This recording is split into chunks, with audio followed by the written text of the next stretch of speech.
Bismillahirrahmanirrahim. Assalamualaikum warahmatullahi wabarakatuh. Pemirsa MTA TV dimanapun Anda berada, puji syukur Alhamdulillah senantiasa kita panjatkan kehadirat Allah Subhanahu wa Ta'ala atas karunia nikmat dan juga rahmatnya. Di kesempatan pagi hari ini kita bisa berjumpa kembali dalam acara Tempo Dulu.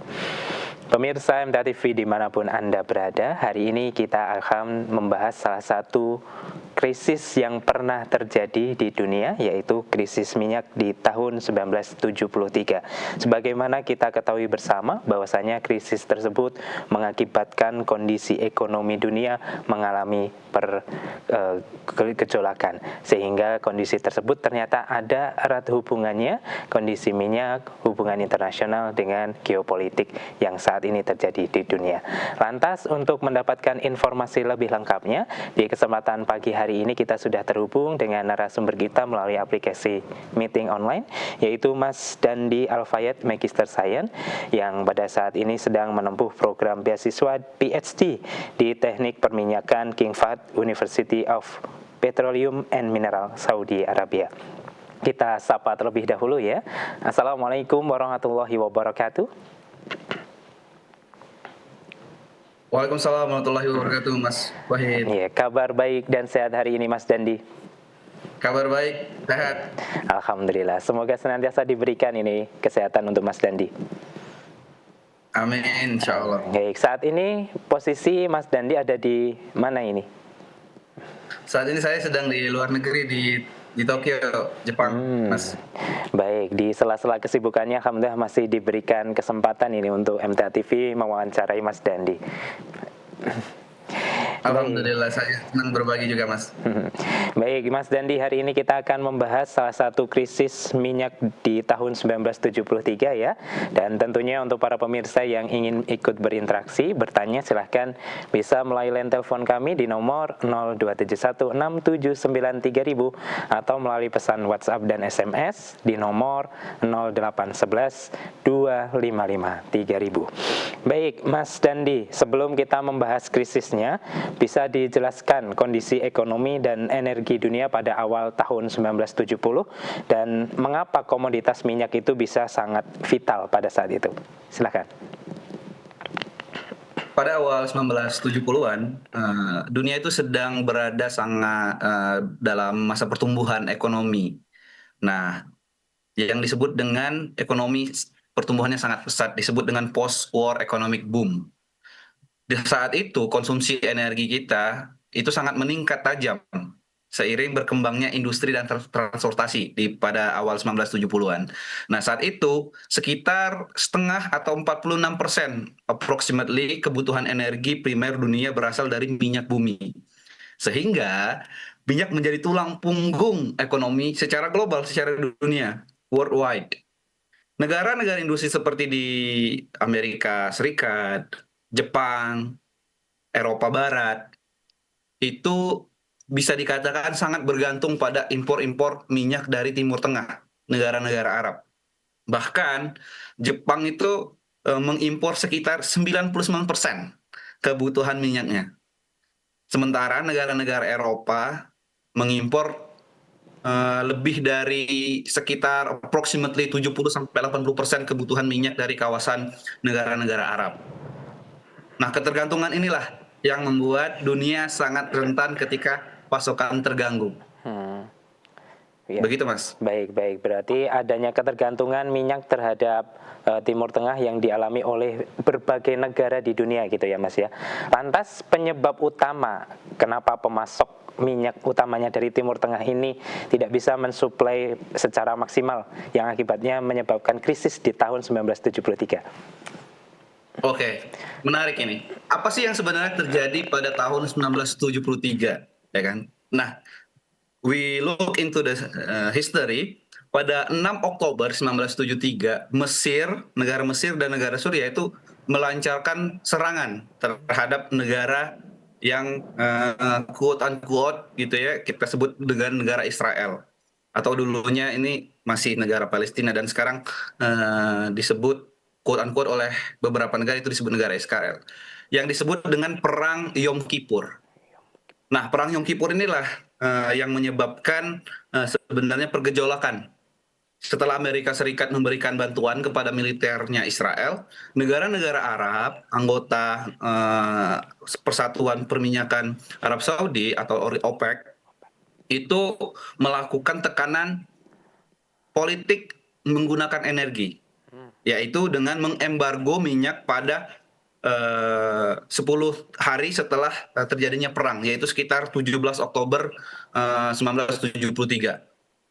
Negara-negara Arab ini memangkas produksi sekitar 5% setiap bulannya, jadi bertahap pemangkasannya sampai tuntutan politik mereka dipenuhi. Nah, ketika itu dampaknya sangat besar karena pasar minyak dunia langsung kehilangan pemasok, langsung kehilangan produksi, dan sehingga harga melonjak drastis ketika kita nggak punya ketika punya demand yang besar, namun supply-nya sedikit dibatasi, itu jadi harga melonjak gratis. Itu yang terjadi pada saat 1973, Mas. Baik. Berarti adanya perang Yom Kippur ya yang akhirnya menyebabkan krisis ekonomi global pada saat itu. Lantas ini ada satu hal yang menarik. Negara-negara Arab sebagai produsen minyak dunia gitu akhirnya memutuskan menggunakan minyak sebagai instrumen politik dan diplomasinya gitu, Mas. Lantas apa yang sebenarnya diinginkan oleh negara-negara Arab ini?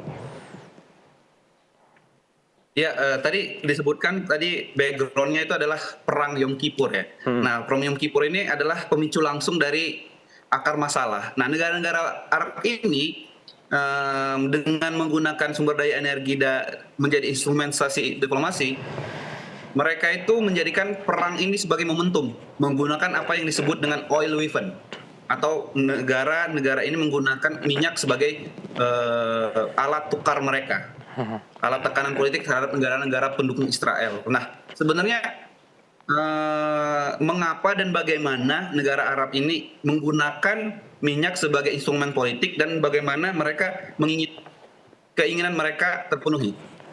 Karena pada saat itu minyak adalah komoditas paling strategis di dunia. Negara-negara Arab menguasai sebagian besar cadangan minyak konvensional dunia, sementara negara-negara industri sangat bergantung pada impor.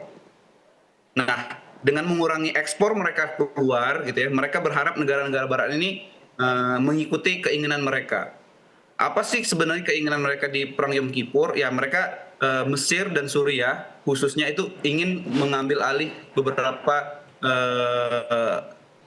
area mereka yang nantinya disepakati di akhir untuk Mesir, namun untuk Suriah tidak.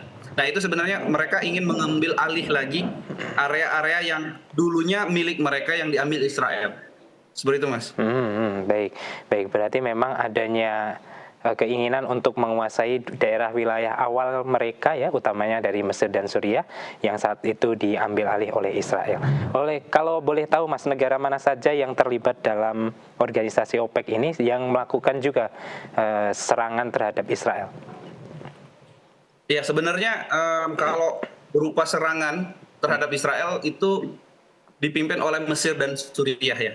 Namun negara-negara yang mensupport itu negara-negara yang dipimpin oleh negara-negara yang mempunyai cadangan minyak besar, seperti Arab Saudi. Nah, Arab Saudi adalah salah satu front terdepan negara di Arab Saudi, di negara-negara Arab yang membantu ya Mesir dan Suriah itu untuk menekan alat-alat politik ke negara-negara Barat seperti Amerika Serikat.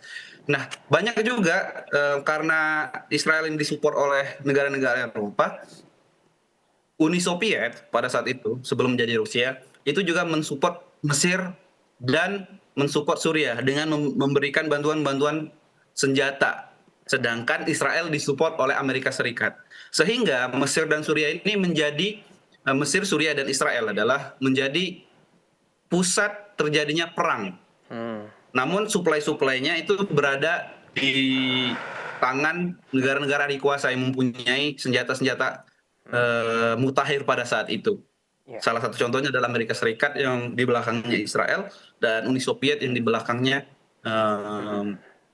Suriah dan Mesir. Namun secara prinsip negara-negara Arab membantu dengan mengembargo minyak sehingga produksi minyak diturunkan, dan negara-negara yang membantu Israel khususnya itu di stop.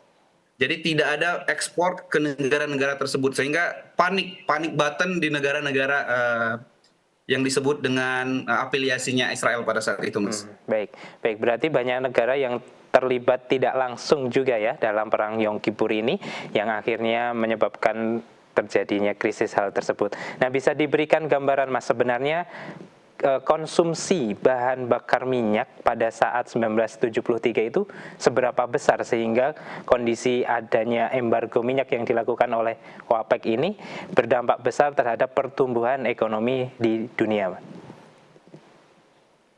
Iya, jadi minyak itu adalah salah satu penggerak ekonomi pada saat 1970. Bisa dibilang hampir setengah dari energi yang dihasilkan oleh seluruh dunia itu berada di tangan minyak ini.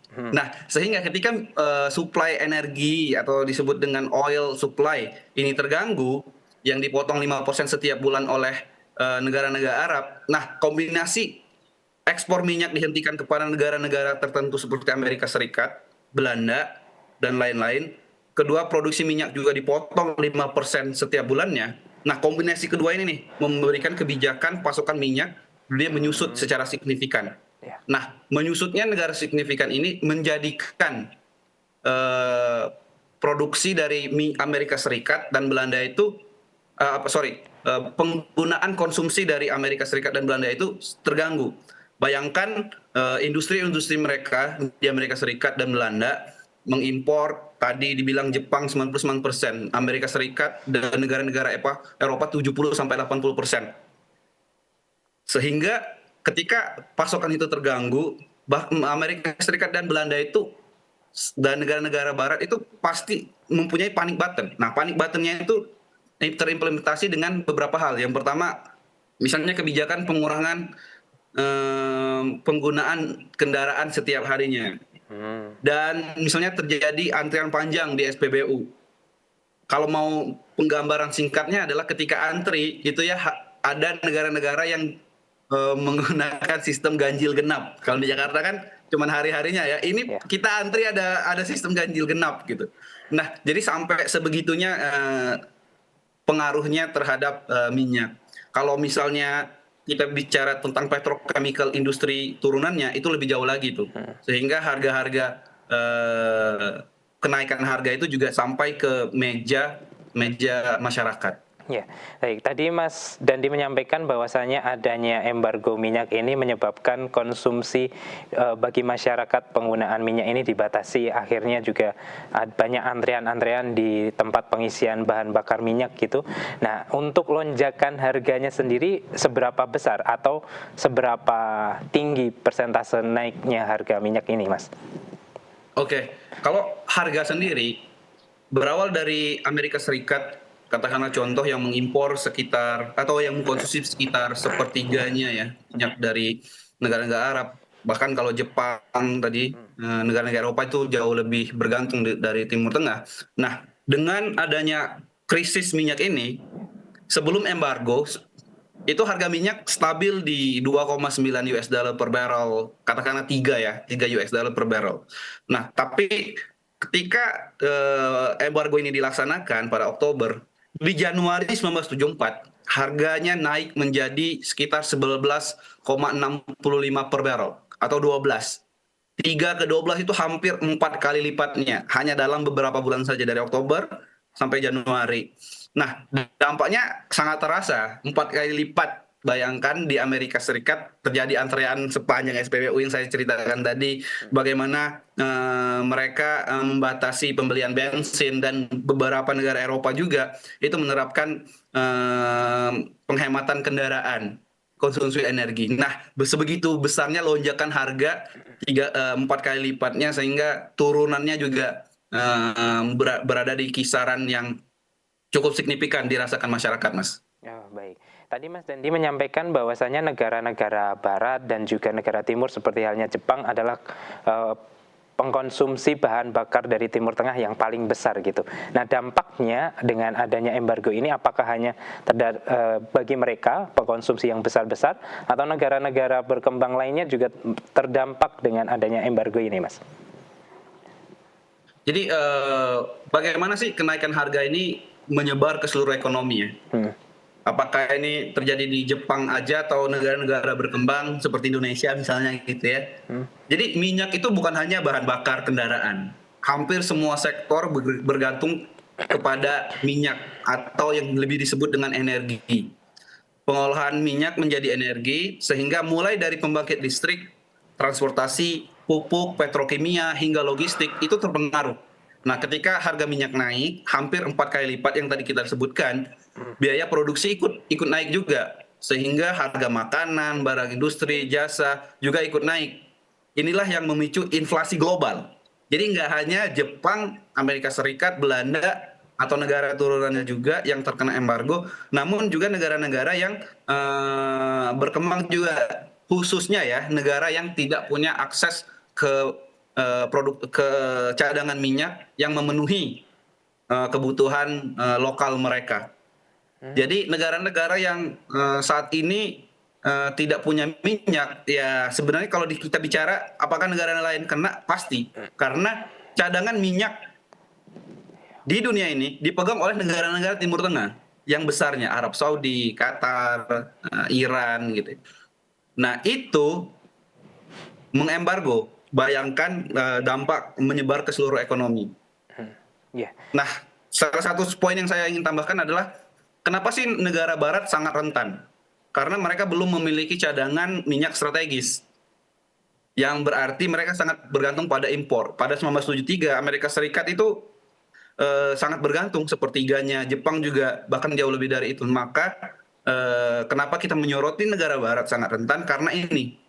Dan negara-negara lainnya juga ikut kena tentunya. Begitu Mas. Ya, dengan adanya kondisi krisis yang sedemikian parah tadi, ada tidak Mas negara yang saat itu kolaps setelah adanya embargo minyak ini?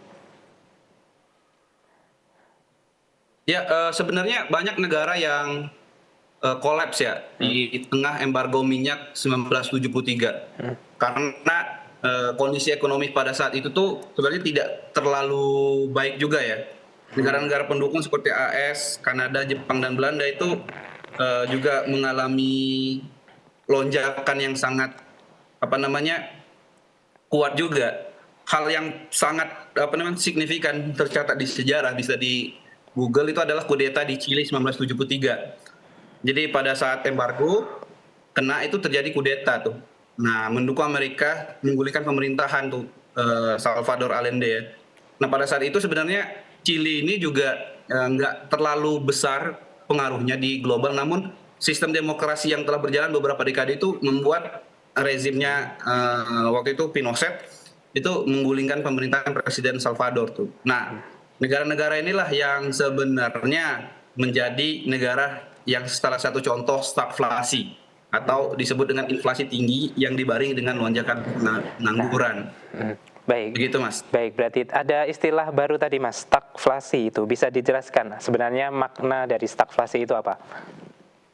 Jadi stagflasi itu tuh adalah kondisi ketika inflasi tinggi, namun pertumbuhan ekonomi rendah dan pengangguran tinggi. Terjadi cara berkombinasi ya, bersamaan. Banyak ekonom yang menganggap ini tidak akan terjadi gitu ya. Secara teori ekonomi, walaupun bukan bidang saya ya, tapi secara khusus di krisis 1973 itu menjadi contoh klasik, contoh yang terbukukan bagaimana kenaikan harga energi menekan produksi sekaligus mendorong inflasi. Karena secara khusus kurva Phillips-nya menganggap inflasi dan pengangguran biasanya bergerak berlawanan. Nah, krisis 1973 itu menunjukkan bahwa keduanya bisa meningkat bersamaan akibat supply shock tadi, akibat nggak ada supply minyak, yaitu gangguan pasokan minyak atau yang disebut dengan gangguan pasokan energi secara keseluruhan. Baik, berarti berbagai pakar ekonom menyebutkan stagflasi ini bertentangan dengan hukum ekonomi konvensional, seperti itu Mas Dandi? Iya betul. Baik, baik. Baik, Mas Dandi, kita cukupkan terlebih dahulu di segmen pertama ini ya. Nanti kita lanjutkan untuk segmen kedua. Dan para pemirsa MTA TV dimanapun Anda berada, untuk Anda yang ingin bertanya, silakan bisa menghubungi kami di line telepon 02716793000 atau bisa pula melalui pesan WhatsApp dan SMS di nomor 08112553000. Insya Allah kita akan bacakan pertanyaan dari para pemirsa selepas kita ikuti jeda pariwara berikut ini.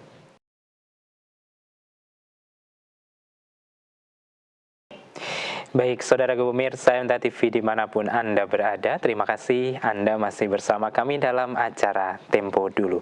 Di pagi hari ini kita masih membahas berkaitan dengan krisis minyak di tahun 1973 dan juga masih bersama dengan Mas Dandi Alfayed, Magister Science yang saat ini sedang menempuh program beasiswa PhD di Teknik Perminyakan King Fahd University of Petroleum and Mineral Saudi Arabia. Dan juga untuk para pemirsa yang ingin ikut bertanya, kami persilahkan melalui pesan WhatsApp dan SMS di nomor 0811-255-3000 dan juga di line telepon kami 02716793000. Kita sapa kembali Mas Dandi. Mas Dandi masih terhubung dengan kita?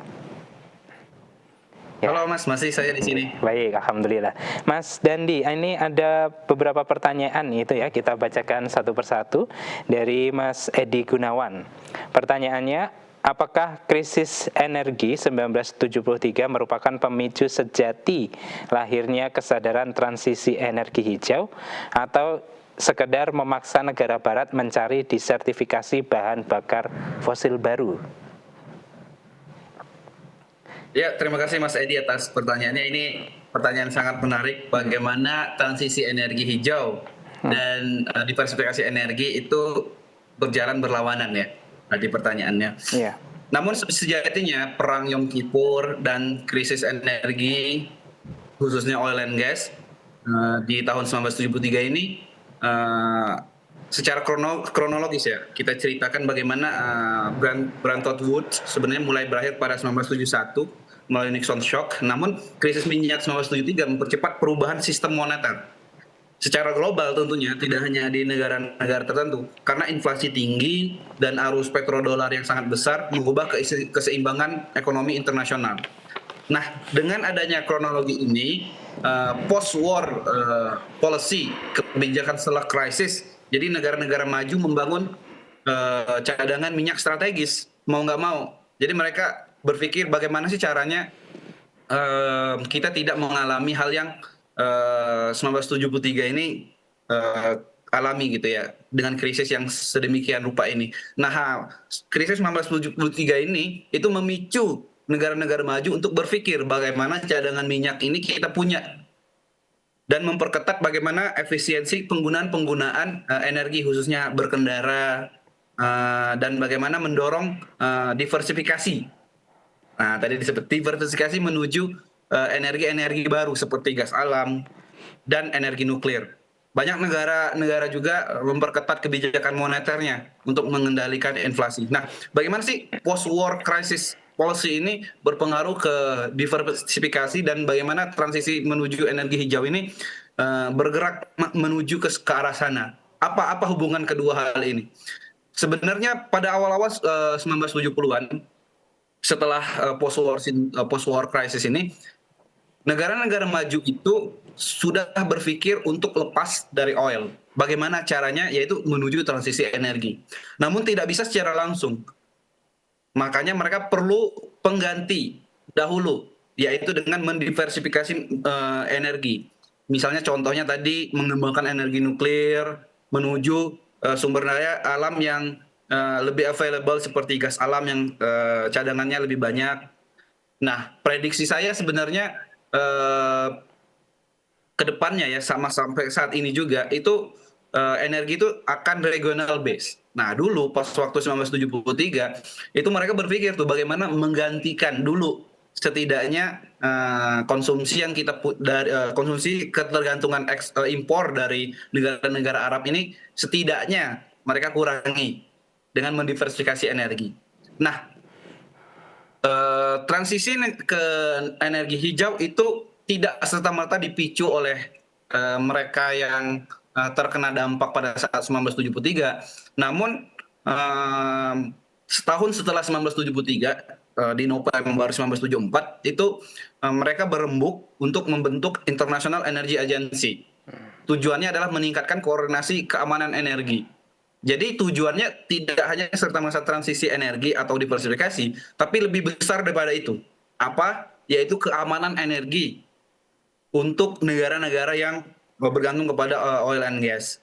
Jadi mereka membangun cadangan minyak strategis yang ditetapkan sekarang itu minimal sekitar 90 hari impor bersih. Jadi mereka punya cadangan minyak, entah itu di store, di storage di negara mereka, itu bisa bertahan 90 hari ketika produksi minyak di stop. Nah inilah yang membuat mereka memicu bagaimana sih post war policy itu tidak hanya menguatkan mereka dari gangguan negara-negara Arab untuk memulai untuk menstop minyak produksinya, namun juga mereka berpikir bagaimana keamanan energi itu sendiri itu bisa mereka pegang dengan cara satu tadi mendiversifikasi energi, cadangan minyak strategis, dan bahkan nanti berpikir mulai adanya obrolan-obrolan tuh untuk menuju transisi energi hijau. Salah satu titik memulai obrolan untuk bagaimana energi-energi hijau itu bisa di riset lebih jauh dan bagaimana itu diimplementasikan untuk saat ini. Ya, baik. Masih ada pertanyaan ini, Mas Dandi.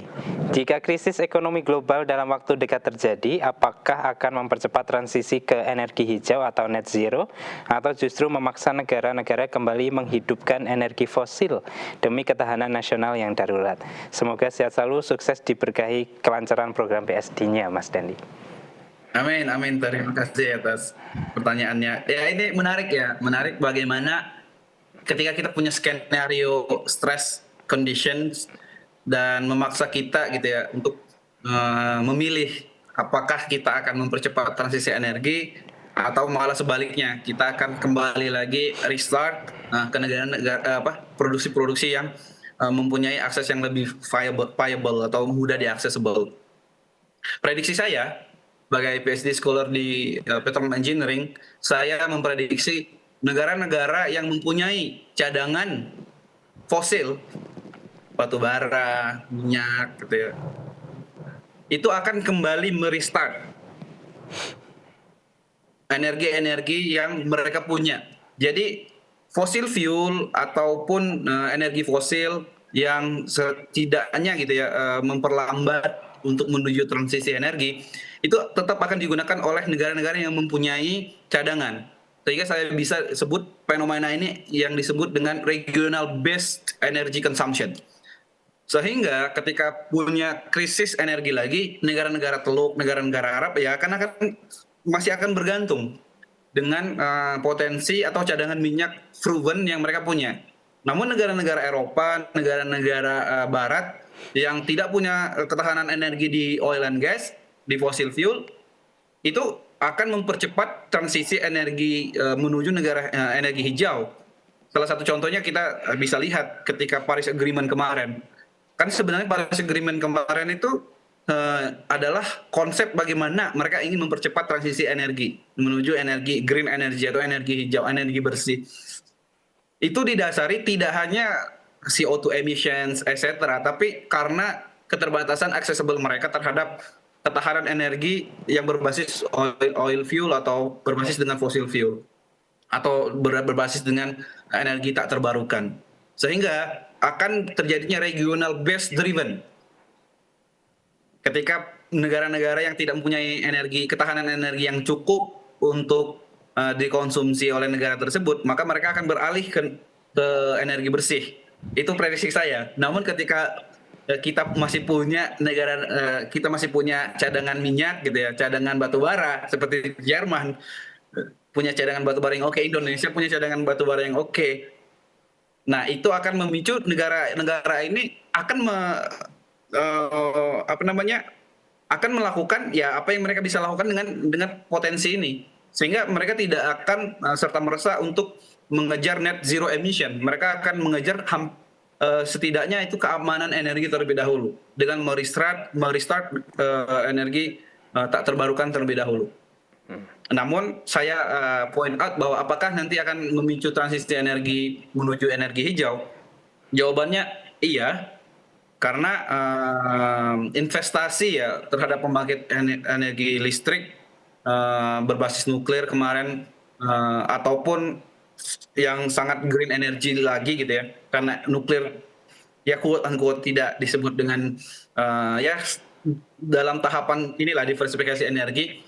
Kalau mau bicara tentang transisi energi beneran CO2 emissions yang green energy banget, itu akan berada di negara-negara Eropa yang tidak akan punya akses lagi terhadap cadangan minyak real proven di lapangannya. Sehingga krisis ini menjadi titik awal kebijakan diversifikasi energi modern.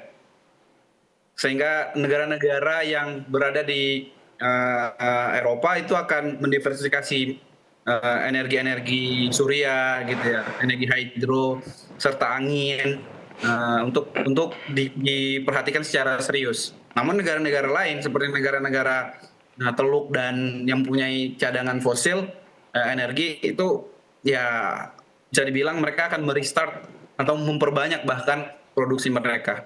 Begitu Mas pandangan saya. Ya, baik Mas Dandi, masih ada yang bertanya kembali ini. Dari Abu Syafa di Boyolali, saat ini negara penjajah Amerika dan Israel bisa runtuh tidak dengan keberanian Iran menggunakan kebijakan ekonominya termasuk kebijakan minyaknya? Oh, ini menarik sekali. Amerika Serikat dan Iran ini apa namanya ada kemiripan juga dengan proses bagaimana dulu 1973 terus ketegangan di Timur Tengah khususnya ya, sama-sama menunjukkan bahwa geopolitik masih mempengaruhi harga energi. Bedanya sekarang dunia memiliki bauran energi yang lebih beragam ya. Misalnya pasar LNG lebih berkembang, kapasitas energi terbarukan juga sedikit lebih meningkat lah dibanding dengan waktu 1973, lebih baik. Namun apakah pertanyaannya ini sharp banget nih, apakah Amerika Serikat akan runtuh dengan kekuatan Iran? Jawabannya kemungkinannya ada, namun tidak semudah itu juga. Kalau dilanjutkan perang kemarin kan sekarang karena udah damai gitu ya, udah ada referendum dan beberapa poin yang diminta Iran juga disetujui oleh Amerika. Namun prediksi saya sebelum adanya damai kemarin, ketika kalau kita misalkan ada stress scenario, bagaimana Iran dan Amerika ini lanjut perangnya gitu ya. Prediksi saya Amerika Serikat lah yang akan perlahan itu memperburuk keadaan mereka sendiri. Karena kita bisa lihat di lokal newsnya Amerika itu ketergantungan dengan fosil fuel itu menyebabkan harga-harga naik. Itu lebih dari 40% warga negaranya itu tidak setuju dengan kebijakan pemerintahannya untuk melanjutkan perang karena berdampak dengan ekonomi lokal mereka yang juga berdampak dengan ekonomi global. Sehingga kalau misalnya kita stres skenario oke, lanjut nih Amerika Serikat dengan Iran gitu ya, nanti tidak hanya Amerika Serikat dan Iran yang akan lanjut eskalasi perangnya, namun juga dengan negara-negara sekutunya, negara-negara sekutu Iran, negara-negara sekutu Amerika Serikat, dan itu masih lebih kompleks lagi bagaimana posisi negara-negara sekutu Amerika Serikat dengan negara-negara sekutunya Iran itu akan mengambil barikade blok yang mana gitu. Nah itu masih tergantung dengan negara-negara tersebut. Namun kalau stress scenario, saya yakin Amerika Serikat sebenarnya jauh lebih dirugikan di perang Iran dan Amerika Serikat ini karena banyak hal. Salah satu contoh poinnya adalah bagaimana mereka biaya transport mereka dari Amerika Serikat ke Israel atau langsung ke negara-negara yang mempunyai basis militer di Teluk Arab Saudi, UAE itu mahal. Sedangkan Iran dengan mempunyai Iran men-shock atau mengejutkan dunia dengan mempunyai teknologi mutakhir. Jadi mereka tidak hanya dikenal dengan negara produksi minyak terbesar, salah satu yang terbesar, namun juga sekarang udah mempunyai teknologi yang mutakhir untuk membalas serangan-serangan Amerika Serikat. Jadi prediksi saya kalau misalnya kita stress skenario Amerika Serikat dan Iran ini ke depannya seperti apa, kalau misalnya dilanjutkan ya tidak damai, saya yakin kerugian lebih besar dirasakan oleh pihak Amerika Serikat dan sekutunya. Begitu, Mas. Baik, ini tadi sudah disinggung adanya kondisi ekonomi global yang saat ini terjadi antara konflik dari Amerika, kemudian dengan Iran. Nah, apakah kondisi ini bisa jadi mirip dengan kondisi krisis minyak di 1973, Mas Dandi? Ada kemiripan. Nah, kayak misalnya kita contoh ya, tadi Amerika, Iran, terus konflik Rusia, Ukraina. Em, Ya, ini menunjukkan yang saya bisa quote tadi, salah satu yang paling signifikan potensi kemiripannya atau apa yang menyebabkan kesamaan antara dua kondisi ini adalah energi, oil and gas itu masih sebagai oil weapon mempengaruhi bagaimana geopolitik bekerja. Jadi sebenarnya kan Iran dan negara-negara Teluk itu kan mempunyai cadangan energi yang paling besar sekarang, masih tidak bisa digantikan. Amerika Serikat ada, namun mereka rely on advanced teknik sehingga cost per production per barrel mereka juga tinggi. Sedangkan di negara-negara Teluk, negara-negara Arab itu cost-nya tuh sangat rendah. Dan eksportir mereka juga Arab Saudi aja sekarang 10 juta gitu ya per hari. Sedangkan Indonesia itu cuma 500.000 gitu. Berapa kali lipatnya ya kan. Nah, kemiripan inilah sebenarnya ketegangan di Timur Tengah, konflik Rusia Ukraina, 1973 krisis oil and gas energy itu sama-sama menunjukkan tuh bagaimana geopolitik itu masih sangat terpengaruh dengan kekuatan cadangan energi di negara tersebut.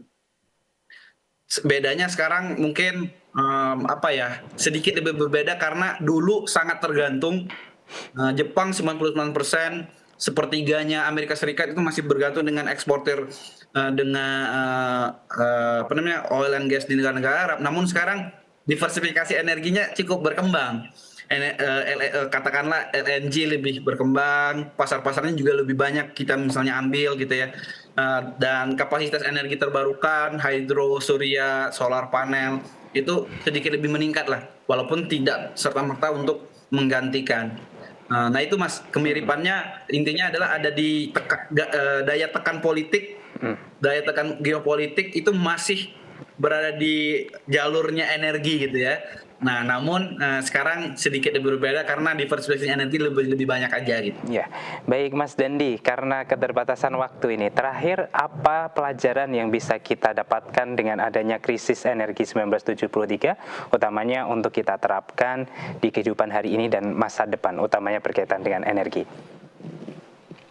Ya, di akhir ini saya ingin meng-highlight key takeaways ya, pelajaran yang paling relevan bagi kita terhadap 1973 ini seperti apa. Menurut hemat saya, pelajaran terbesarnya adalah ketahanan energi tidak identik dengan swasembada energi. Ketahanan energi berarti memiliki sistem yang kuat, yang tangguh, yaitu bagaimana kita mendiversifikasi pasokan atau pasokan yang punya beragam macamnya. Yang kedua itu infrastruktur yang kuat. Jadi ketika kita punya infrastruktur yang kuat, ketika kita punya fasilitas surface facilities yang oke, ketika satu pasokan terhambat, kita punya cadangan alternatif plan B-nya untuk bagaimana sih kita meliuk-liuk di krisis yang akan datang. Sehingga yang terakhir persis, kita harus mempunyai cadangan strategis. Kalau untuk Indonesia sendiri, kita punya di 20-an hari gitu ya, 21 sampai 25 hari, tergantung perhitungannya untuk storage oil and gas.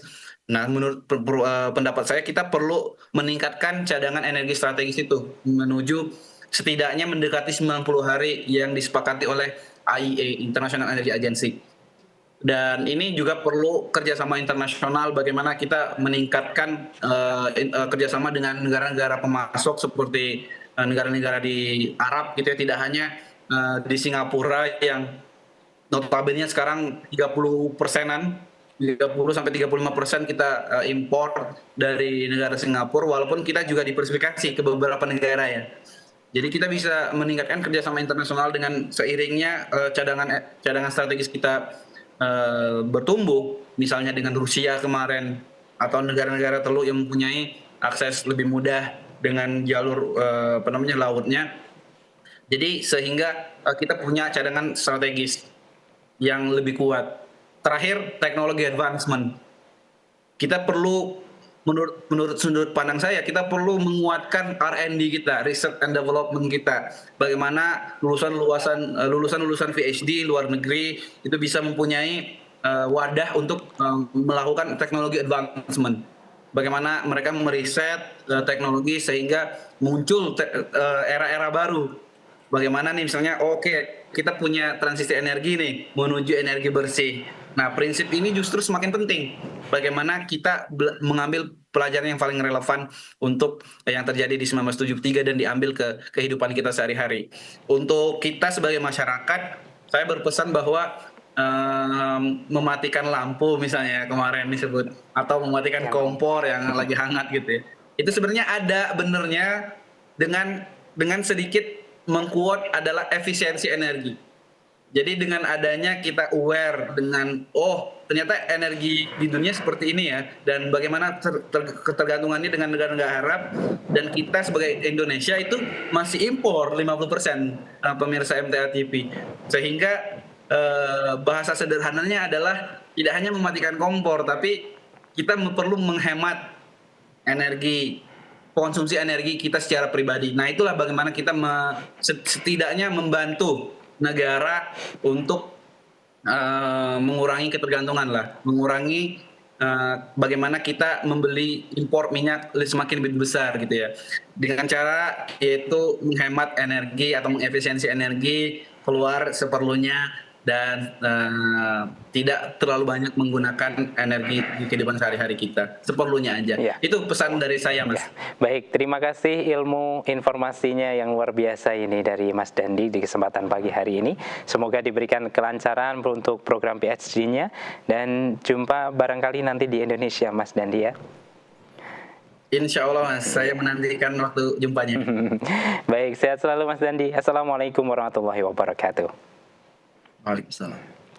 Baik pemirsa MTA TV dimanapun Anda berada, demikian tadi telah kita ikuti bersama acara Tempo Dulu untuk edisi hari ini. Kami mengucapkan terima kasih untuk partisipasinya, serta mohon maaf apabila ada pertanyaan yang belum sempat kami bacakan. Akhirnya saya Wahid Arifuddin mewakili rekan kerja yang bertugas pada pagi hari ini pamit undur diri. Wassalamualaikum warahmatullahi wabarakatuh.